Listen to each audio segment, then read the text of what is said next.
for us.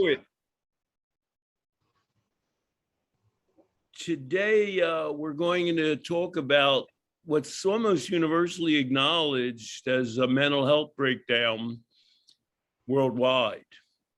And there are a number of crises going on in our world right now. I just gave a webinar on the Addiction Theory Network, which is available at LPP. And the person before me is the famous Bruce Alexander of Rat Park fame. And he was as discouraged, he says, as he's ever been in his life. He's 80 something, about the crises we're facing and our inability to come to grips with them. You said almost like apocalyptic sounding. Very much. And then he was his normal, come see, come saw Bruce. You know, he's a very low key, he's Canadian now, but he actually grew up in Morristown, New Jersey. I'm a little more of a hair on fire kind of a person, but Zach and I are not only going to talk about the crisis, but we're going to talk about what is available to us in the form of what we call the Life Process Program Best Practices Guide for Mental Health to combat it. So let me just start with a quote. We stand on the threshold of advances in the biological science that's so relevant to psychopathology that one can look forward in the decades ahead to an ultimate resolution of the major psychotic disorders that have plagued mankind for centuries. Wow.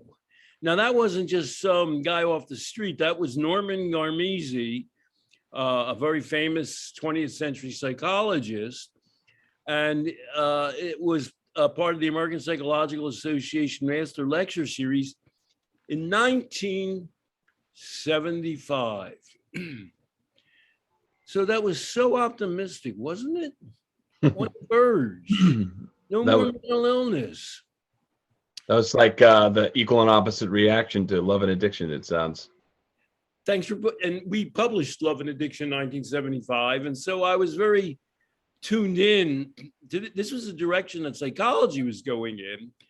And ironically, it was following psychiatry. And in many ways, that's continued. So for the last half a century, at least, American psychiatry and its fellow travelers have been cheerleading a descent into madness. I get a newsletter from the World Health Organization, mental health newsletter, and the one for June 2022 isn't sound very good. It's not a happy newsletter. As we enter the third year of the pandemic and live with its far-reaching effects, we must accelerate our efforts to address the significant impact that COVID-19 has had on people's mental health.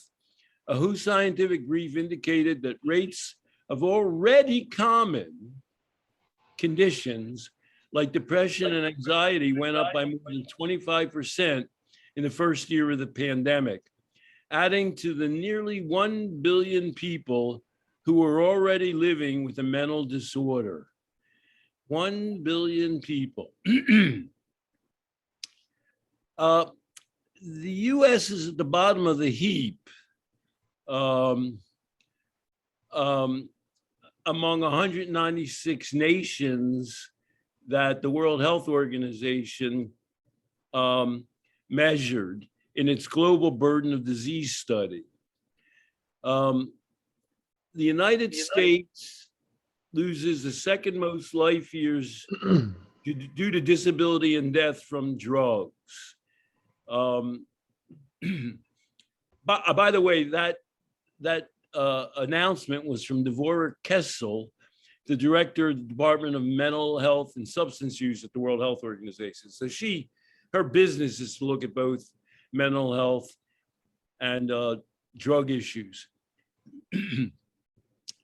The measures are the disability adjusted life years per 100,000 population. The United States lost 1,700 dailies per 100K from all forms of drug use, the second highest rate of drug use disease burden in the world.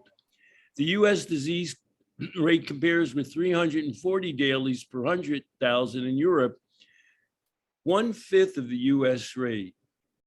How's that possible? In my ATN lecture, I pause and say, the United States is very similar demographically to Europe. We have 5 times the rate of death and disability due to drug use. Among all 196 nations, the US ranks second overall in dailies lost to all drug use disorders, first in dailies from cocaine, third in dailies from opioids, and second in dailies from amphetamine use. As for mental health, the very heavy burdens of mental substance disorders are matched by the high US rankings on other mental disorders. The US ranks 5th in the world in dailies from anxiety disorder and 11th in the world from depressive disorder. Across all mental disorders, the US ranks 4th out of 196 countries in the world. So, how are we doing so bad with drugs and addiction and mental illness and mental health? 2, how are we continuing on the same pathway? How are we not able to get off of this path, which people all the time ask about climate change and a million and guns and every other issue that faces the United States? And third, how is the United States leading the rest of the world over a cliff? Meanwhile, American mental health has been declining since 1990.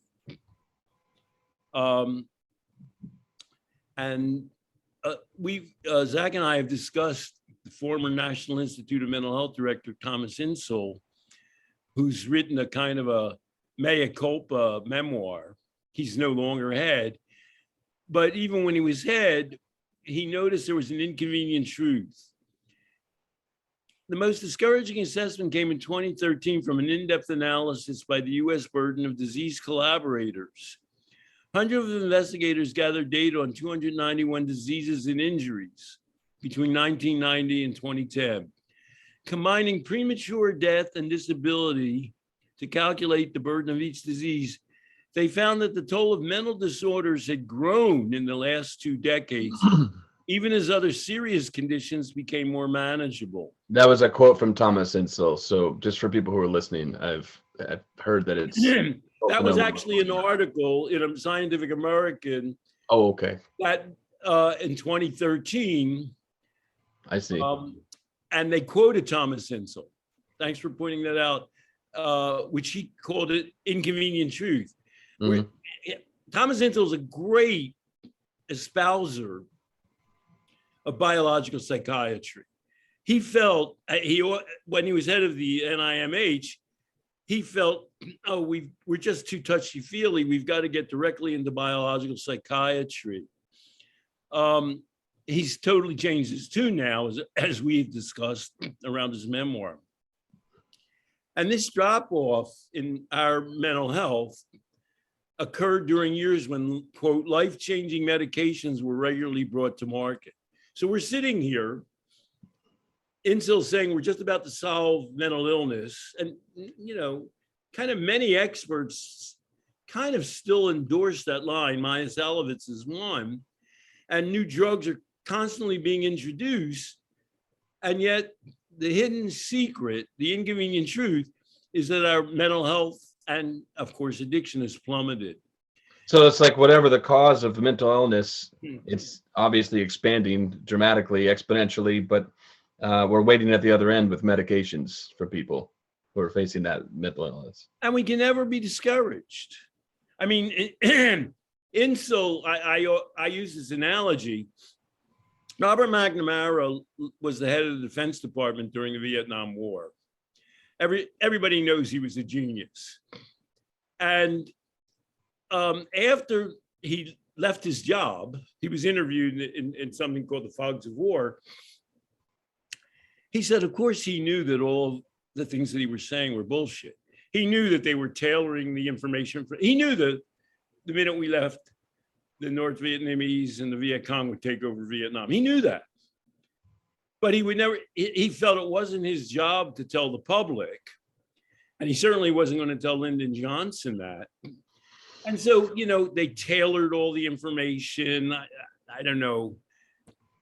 They made it up whole cloth. And then the minute he steps out of his office, he says, you know, everything I said was bullshit. So what if 50,000 American men were crippled and died? You know, at least we had a good line. And Thomas Insel reminds me of that. That was his line throughout his heading, the directorship of the NIMH. And now, after he's outside of that bailiwick, he says, you know, we went completely in the wrong direction. So these are not good statistics. And the funny thing is everybody's aware of them. I mean, when Thomas Insel figures it out, then you know how, I don't want to be insulting, even the thickest of walls has figured out that we're going in a bad direction.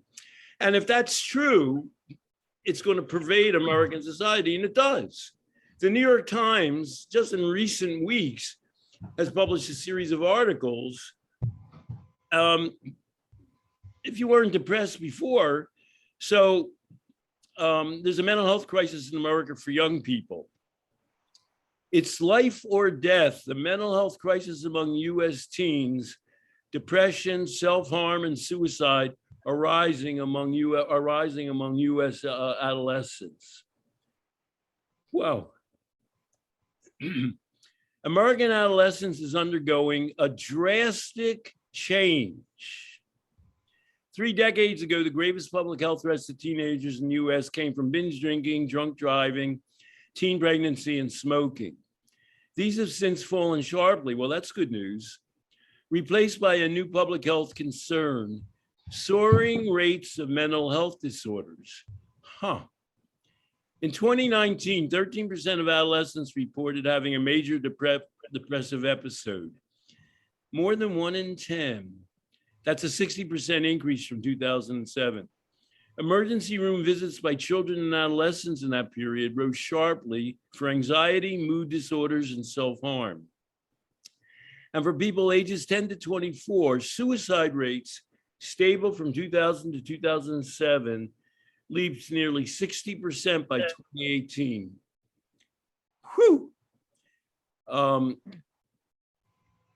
So in case you haven't gotten the idea of what's going on, here is the Surgeon General, Vivek Murthy. I guess I just have to make a note, talking about people who get out of the fogs of war. When he was Surgeon General under Obama, he issued Addiction is a Mental Illness, is a brain disorder report. He left that job under Obama, and now he's back in under Biden. And he wrote a book called something like Community is the Only Cure for Our Emotional and Mental Health and Addiction Problems.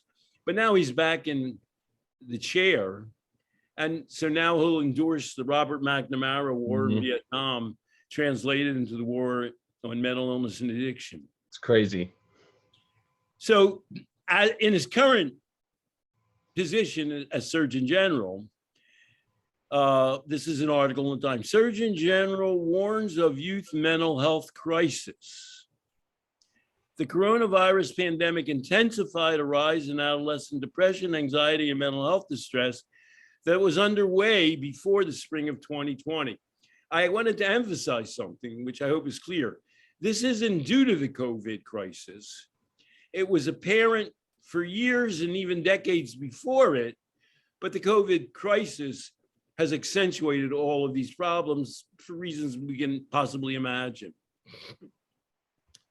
So one last quote. I mean, we're talking about a worldwide epidemic, a worldwide crisis. We're talking about an American-inspired crisis because we spread our disease concepts worldwide, and how we've been deteriorating mental health-wise and drug deaths-wise for decades.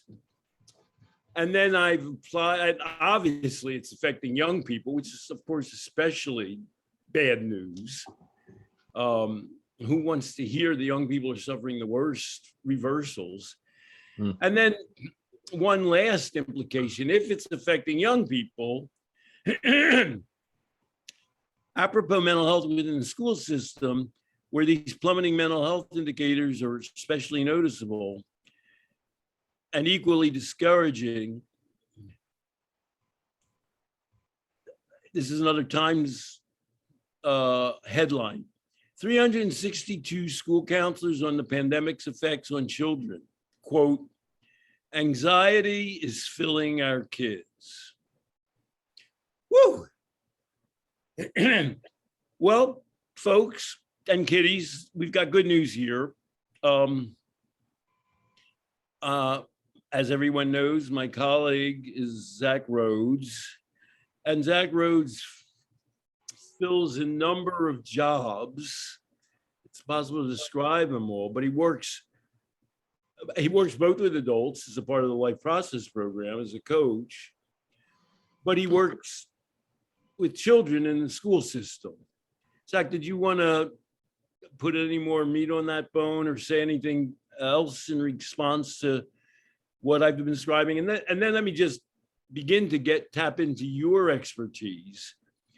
Do you perceive the kind of anxiety first among children, and then second among the 362 school counselors that they interviewed? How do you see the environment in the school system? Well, it's first of all, the school counselors, I think, are starting to reach the understanding, if they hadn't already, that Thomas Insel did. Because per that, was it a Times article that you shared? I think that where they interviewed all those school counselors or surveyed them. They, the school counselors I work with are starting to say there's so many referrals to them, and referrals that are coming from all over the place for all different reasons, for anxiety, for depression, for people acting out on something they may not have otherwise. And they're starting to say, like, I get that some things are in the realm of counseling. There's a reason I do what I do, so I have a role to play. But if virtually everybody needs a referral to a counselor, isn't that a role that's bigger than a counseling role? In other words, if an entire community is enough in distress individually and maybe, ripping apart at the seams, is it really just for one or two or three school counselors to try to help everybody in this mental health sort of lens, or is it really that we need to do something as a full unit? And that's a little bit, that sounds a little bit like the gun debate, when they say, well, school teachers should carry guns. It's like, wait a second, I have a job, but we're being inundated by these things. How am I supposed to cure and solve everything? How do you, are you able to say where you fit into this, sea of anxiety and awareness that things aren't working out on here's a kid with a problem, let's counsel him basis? It's so funny you mentioned that's on today. Yesterday, I just got out of a sort of an informal meeting. I have two colleagues that I work with who we all do similar stuff. My role is behavior specialist and work across schools. But we're all sick of, we're sort of on the same wavelength. We're all sick of the idea of responding to things. Some behavior comes up that someone doesn't like, so let's respond to that. We think that is what's the word for, there's no end to that. Self-perpetuating. It's like tacitly already you come in, it's a problem, so you're just focusing in on a problem. So what we're interested in is we see a lot of different people all the time who don't have individualized education plans, who don't have diagnoses. They're just lots of kids with lots of different problems, and we see a sea of them all the time. And we were putting together this group to try to bring to the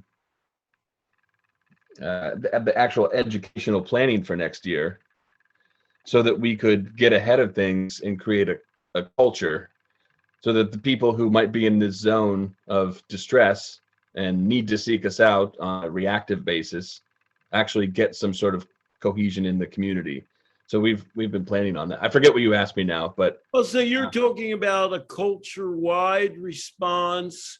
Hey, it's called the 3 Cs. It's a culture-wide response.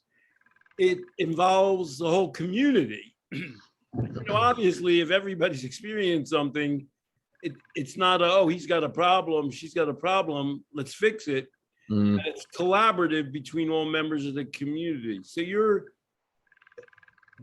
expanding from a piecemeal approach, a patient-centered approach, to a community and cultural approach. yeah, that's right. And if the school is a good microcosm, and I think it is for the wider world, I mean, the school is part of the wider world. It's difficult, even so. We have several educators. I would say virtually everybody agrees that we need a better sense of community. What that means varies. What that means to them, to each person, varies. But in schools, there's a lot of overhead that you have to answer to. A lot of, imposed restrictions, rules. There's common core in terms of the general education that you have, standards that you have to meet. There are things you have to do. There's liability.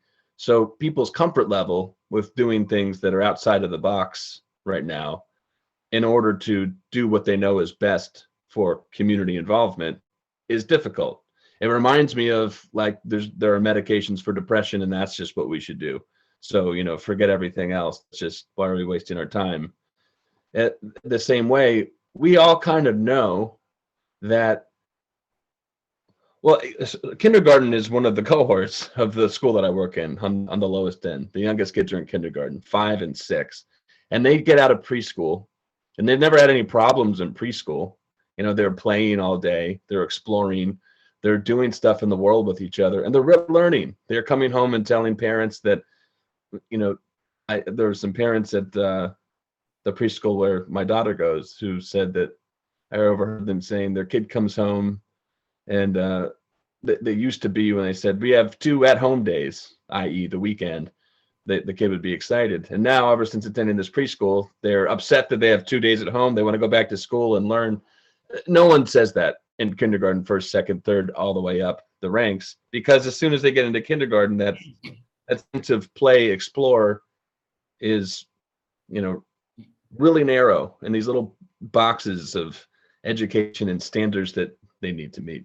Anyway, all of that to say, there's an obvious thing that we all kind of know we should do, and that's let people explore and then pull on people's strengths and interests from that exploration into the world. Get them trending towards something that will be operational or helpful in the world, and let them feel like they're part of something bigger than themselves in this community. And a lot of people are not feeling that way. A lot of people feel completely estranged from the community, even when other community members don't see it that way. So I want to point out 2 things where you're coming from. You have a small daughter in preschool. Mm-hmm. So we're only going to get this version, perhaps, of Zach Rhoads at one point, where you're a consumer of this whole operation as well as a professional in it. The second thing is, it's almost like the mental health and addiction system. It's before people get into it, they stand a chance. Once they get into it, there's a whole bunch of currents and a tide that you can't avoid. Well put. And the third thing is, as you know, Zach, I marvel at your ability to get and hold jobs, because obviously the funniest story was when you attended a conference recently on neurodiversity, and one of your colleagues had to say, Zach, your sound is on. Yeah. It sort of sounds like a comic routine, you know what I mean? You're going, oh, and your friend says, you better shut off your sound. So, you've got a job. They're happy to have your job, and your job is expanding. I mean, you're sort of an interventionist, but everybody says, well, it's by the time so many people are having this problem, by the time the problem manifests, it's a little late in the game. And so somehow we're transitioning, as you describe it, from a place where kids are happy and like what they do to this mishigas, this craziness that everybody's impressed with. So we're going to turn our attention to try and create the director of the WHO Mental Health and Substance Use Division. They're announcing a best practices manual. And I have nothing against that person. I don't know them. But I do think of the whole Robert McNamara, Thomas Insel thing. Oh, we screwed the whole thing up. You know, here's what you should do, or what we should have done. And so we're going to try and step in a step ahead of that and create our own life process program best practices manual for mental health. And, you know, I think Zach previewed where we're going to go with that, but I just want to begin with one little quote, because I found it so inspiring. New York Times, you know, has a bunch of stuff. It's interviewing anxious parents and teachers and students, but for some reason, a bunch of people, for some reason, New York's more crowded and expensive than before. And everybody's sort of scratching their heads and going, well, how's that possible? The pandemic came and everybody said, well, let's get out of New York. Well, not everybody said, let's get out of New York. For some reason, a lot of people said, you know, now's a good time to go to New York. And so some editor or writer for the New York Times interviewed a bunch of these people. This is the kind of there's nothing I love more than reading things like this. So she interviewed one 21-year-old woman who moved here from San Francisco. I live in Brooklyn, New York. And it's like an ecstasy. She describes finding happiness. She doesn't really give a lot of details. It's about 4 sentences, but I'll read it. While taking a semester off during the pandemic, I went with my sister to New York for fun. I had always loved baking, but never seriously considered that being my life. But after a couple of weeks in New York, I started working as a pastry cook. And 2 months after I started there, the restaurant got a Michelin star. She seems to be leaving out a few steps, but you know, that it's not her life story. I thought she was just coming for a visit for fun. Now she's been living here for a couple of weeks, and then you have to have a house, which is apartment, which is impossible in New York. And now she's working in a Michelin restaurant somehow. So now I'm working at my second Michelin starred restaurant. I'm just still so in love with the city. I'm the happiest I've ever been. You know, you don't read that many things where somebody just says, you know, I'm the happiest I've ever been in my life, you know, at 21. And I just wanted to inspire us all with this story. She didn't get any therapy or anything. Some things did happen. So I want to break down, you mentioned some things, and I wanted to break down what this woman's story and what you were talking about. I mean, the first thing that strikes you is that her behavior was self-motivated. She decided to come to New York. And she sort of had a purpose, being with her sister and having fun, but that purpose transitioned to, she's a pastry chef now. That's a thing. And she sort of didn't know that she could be a pastry chef or was a pastry chef. So I guess number one in our manual for best practices in mental health is encouraging self-direction and purpose. Zach, does that strike any flint in your thinking about life and children in school? And This is another thing I said yesterday. I've always had this sensibility that, if kids are having problems and we're to respond to that, let's consider, it's no one wants to fall short of the demands that are placed on them in life. Just no one wants that. No one wakes up thinking that that's what they want to do. So if no one really wants that, then, and we all kind of know that, then we have to stop treating it that way. We have to stop treating kids as though they're trying to start a fire at school. Then no one wants it. So we want to build up any skills that are lagging. And I used to think that it was one and the same. You could start at any old starting point. You could either build up skills and then people would find their purpose, or you could start with purpose and it would help build up skills. I now fall entirely in that latter category. To me, I believe it's all about purpose, and things follow from that.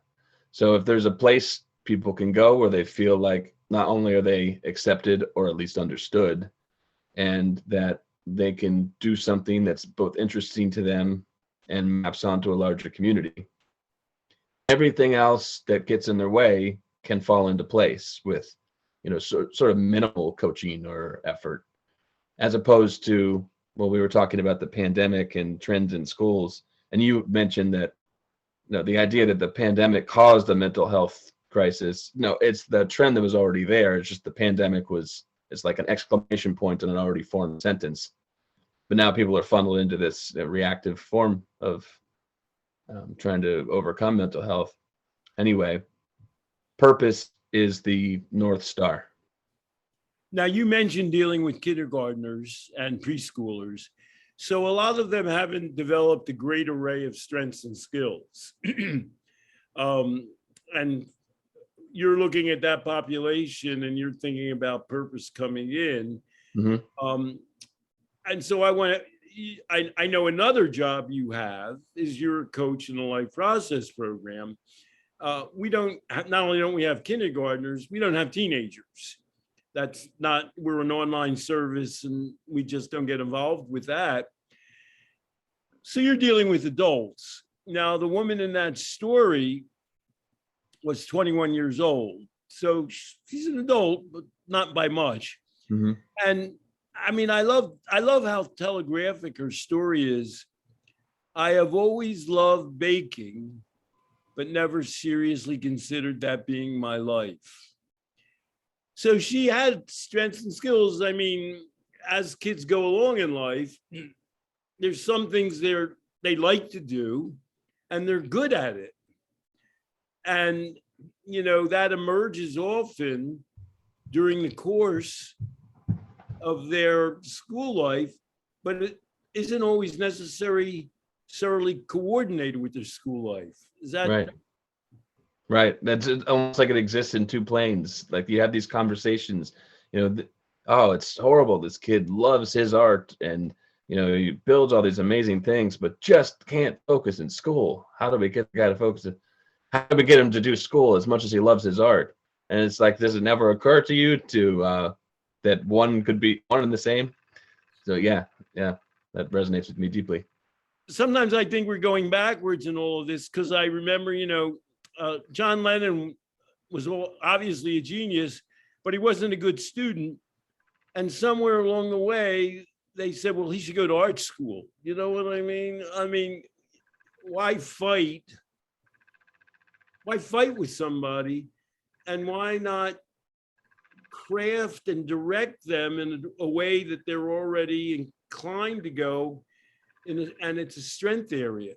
Now, we don't want to sound like we're totally laissez-faire. I mean, well, you described, there's all kinds of requirements to get out of school and grades in high school. You have to do things. But I know you're about combining those things, how what they're good at and what they need to do is sort of a craft work. Would you say that? How to put them together? Yeah. Yep.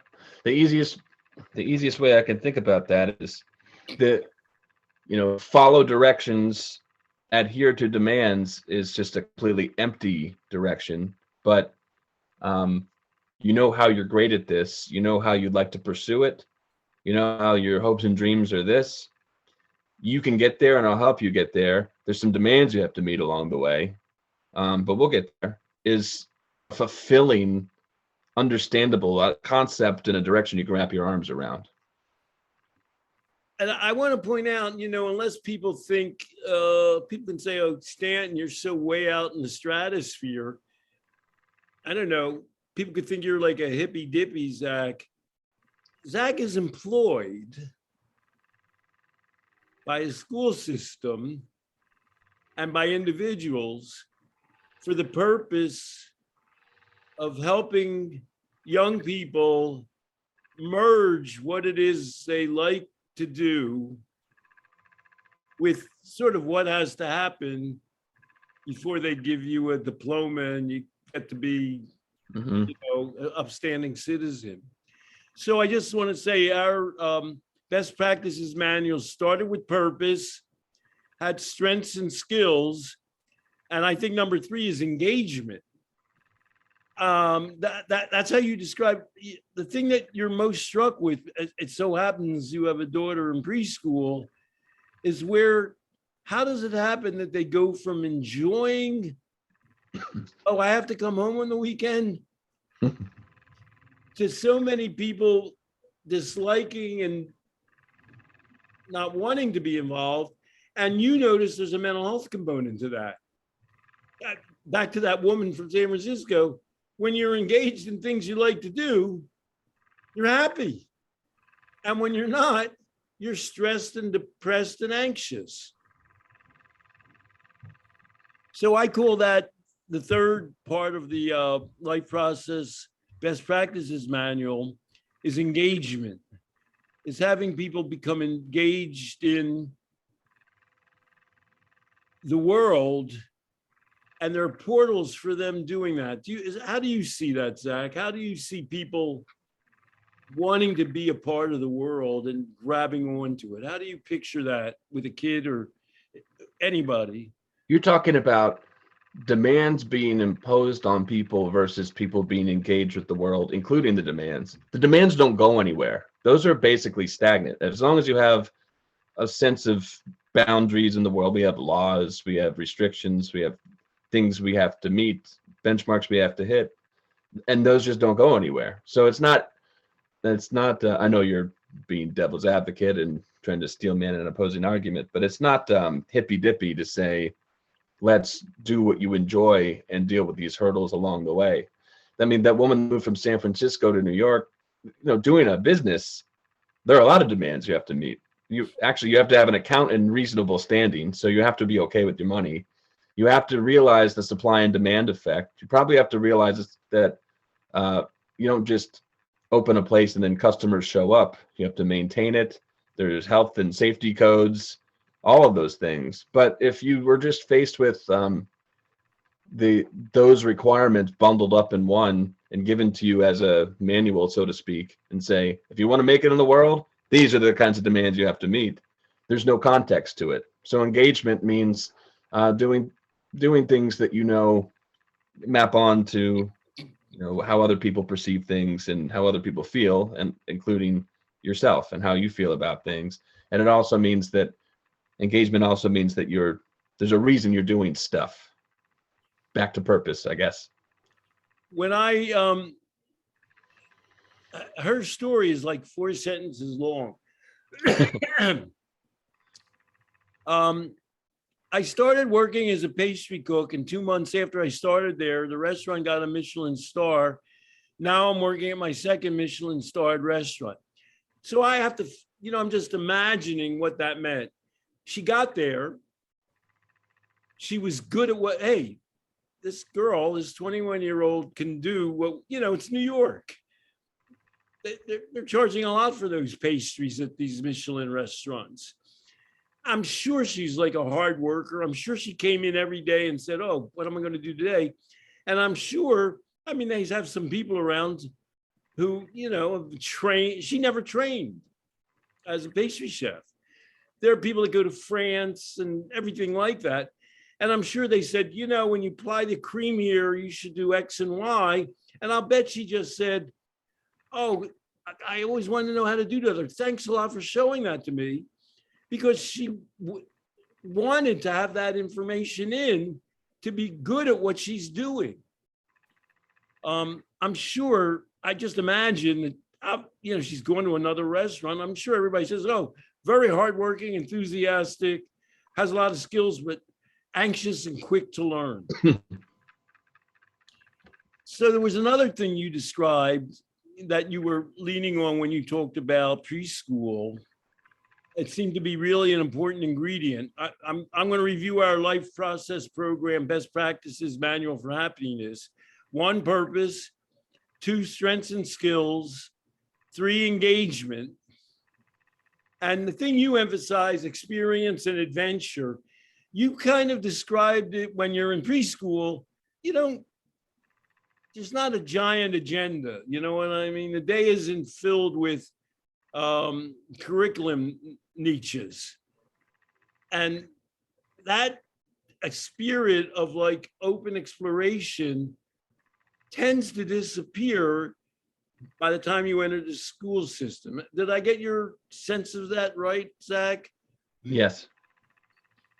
How do you see that happening? And you only have one job already.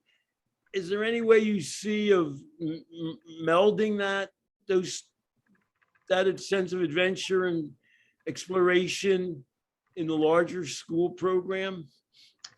Well, I've always been a sucker for literature and story arcs, character arcs. And I remember in English classes in high school that I was always able to analyze the real life journey of a protagonist in a story. And teachers are always very impressed at how real life I was with it. People go through these developmental stages. And so this character was doing this. In preschool, kids seem to feel like a character in that story. The character in the story doesn't think, oh, I'm going through developmental changes and I'm learning all of these things along the way. Friends become enemies, enemies become friends. No one's thinking that. You're just doing stuff because it's an adventure. And along the way, you absorb the things that you learn. And if you're doing it right, you not only absorb all those things, but you map it onto your future experiences.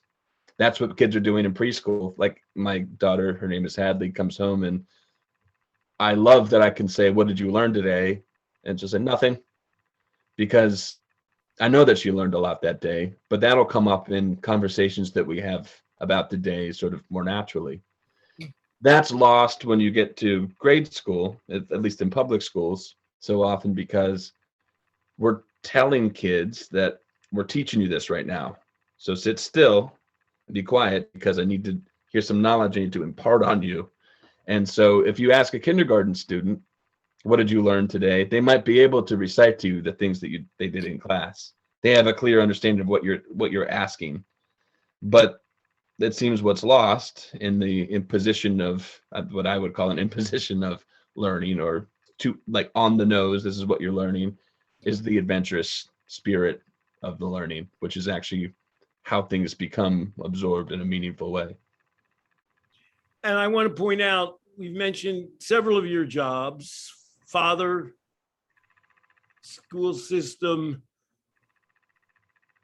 anxiety reducer, and you're, as I've said, a life process program coach. So when people come to you, they're all over 20, and some of them are going to be 30 and 40 and 50 and whatever. And so you have no command over them. And we call that, when you work with them, you're tapping into their motivation and their values. You can't tell them to do anything, but it's an online coaching service. Mm-hmm. What's going to make them do what you tell them to? You have to tap into those well springs and allow them to go out and look at life as a positive experience, even an adventure. Do you see that happening with clients in your experience? Yes. Although some are frustrated, at least initially, because they're accustomed to the kind of therapy that says, here's what you should do. Here's the top 3 things you should go do right now and see me in a week and tell me how that went. But by and large, people are able to tap into their own interests and motivators and then carry that out into their lives and see what they can do. And there's a reason that they're doing it. And they have to, you have the least amount of control over, I think is the opposite of rehab. They're not locked down anywhere. It's not even really therapy because they have to keep signing up for their sessions. Mm-hmm. So it's like, what have you done for me lately? How am I doing right now? Is this really the best thing I can do right this second? And then they can always come back later if they say, I was doing things pretty well. I could use a re-up on all of that. Yeah. I want to talk about my hero, that unnamed. Oh, they actually named her. She was in college, and they shut it down for the pandemic, and so she wandered into New York City, and she never thought she could be. She liked to bake. She never thought she could be that. But she started doing that somewhere. And somehow translating what you know and want to do into your ongoing life was the essence for her of education and for happiness. So the last element, I think, in our manual, it's the Life Process Program Best Practices Manual for Happiness. I should say why we're doing this is I'm signed up for some kind of Zoom conference where the World Health Organization is going to do its best practices. And its best practices are for dealing with mental disorders caused by exacerbated by the COVID-19 crisis. So I've signed up for it. And, I've got mixed feelings. I wonder what they're going to talk about. They're going to tell people, who knows what they're going to tell people to do. But we're already engaged in a life process program that people volunteer for. We have no coercion over anybody. They're dealing, generally they identify themselves as dealing with some addiction-like problem. Could be drugs or alcohol or pornography or shopping or eating. And our operation is geared to getting them into living a productive, satisfying life, which is how we see tackling the problems they come with, emotional disorders, along with addiction type problems. And I don't know, I don't know that the World Health Organization is capable of making that leap. And you're kind of yourself, you described your meeting with your coworkers of trying to make the educational system work and look like that. Like an overall community? Yeah, well, you want to change the educational system from being an imposition on the individual spirit to a channel and an expression of it. Yeah. And you're saying, and one of the things you said was, well, we have a ton of state mandate. We're not coming here as like whatever group it is who wants to destroy the Department of Education. It's bringing those two things together, and there's no easy answer. And maybe you're struggling yourself with thinking how to do that. I am. I think there are some answers that are right in front of us, but the problem, of course, is I don't know if we want to hit on the community aspect of our best practices yet. That's why. Let's go ahead with that, because the fifth, there are 5 parts to our best practices, and the fifth is community. You're a part of a community that community has to continue to exist. People are not going to be happy outside of the community. Even that woman back in the pastry chef, I'm sure she loves working with the other people at her job. She might have described that in her write-up. So yeah, why don't we turn to community now? It's the last of the best practices. I hope that no one gets upset for me saying this, but I think that they would be okay with me saying this about them. I certainly would say it to them. There's a man I work with. That loses your job, Zach. Nah, it won't lose me my job. It's ironic that you'll see. There's a man that I work with who, and I've certainly been in this position. He has ideas, like I have ideas, about how things should look. You said really well. Instead of an imposition on a person's spirit, it's a building up of one, or a runway for somebody to take off into the larger community. And he has big ideas, and great. The problem with that is that everyone has their slice of the universe, and they're part of this overall culture. And a lot of them have also thought about this. For some people, it's like, well, I had that dream 10 years ago, but I'm doomed. For some people, it's, I like that idea, but I'm a little bit more slow moving than you are. So no one. You being you, Zach Rhoads. When you say you being than you, they mean you, Zach Rhoads. Whoever it is with the big idea, with the big new radical idea. And so I think his problem is, he thinks, well, if it's a good idea, people will recognize it. This is a colleague of mine I'm talking about. If it's a good idea, people will recognize it as such. They'll be warm to it and embrace it and say, yeah, great idea. Let's go. He can rah them into, but it doesn't work like that. People have their dispositions in the world. People have their beliefs. And so even somebody if we all believe it's a right idea, we can't just go imposing right ideas, not because we shouldn't, but because it doesn't work that way. And I think that my best skill I'm coming to realize is negotiation among people who are trying to do the right thing, or people negotiating with their own selves about how to do the right thing for themselves. The community aspect of this is buy-in, and how does each person work instead of in this larger pursuit of doing what's right and nurturing a person's spirit into growth and purpose and all the rest of it. So community for me in a school, how you get these things to communicate with each other. Well, as I said, demands overreach or overhead of state or district concepts or benchmarks we have to meet, they're probably not going to go anywhere. Maybe there's a brave radical attorney somewhere that'll help us out of that. But until then, those things are where they are. But we need to move around it, and we need to go on with the idea that we're trying to get people to have adventures, play, find their purpose, be motivated. And with that, they'll be able to adhere to challenges in the world.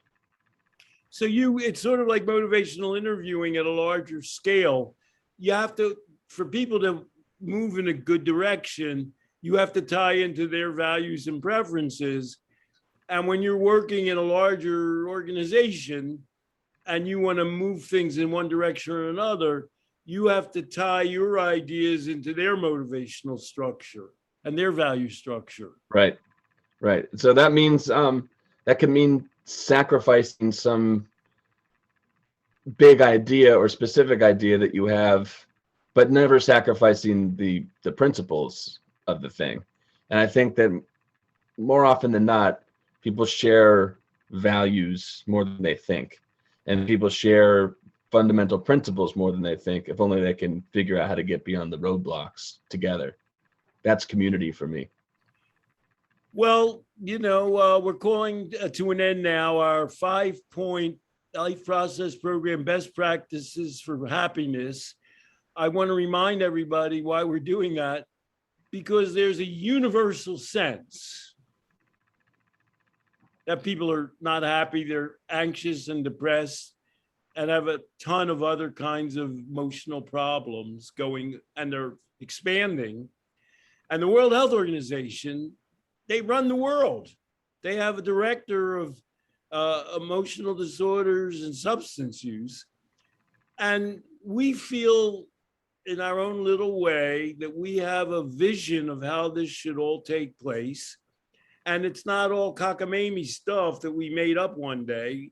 It's part of our ongoing life process program. And our esteemed coach, Zach Rhoads, applies exactly these kinds of thinking and methods in an ongoing, major, it's an educational system in a moderate sized community. We'll have to put up our best practices manual online as a blog or some sort of document that people can read. Absolutely, Zach. Thanks for going along and helping, help your community and the larger LPP community. Thank you, Stanton. I'm always happy to discuss all the things we discuss every Sunday. Au revoir. Take care.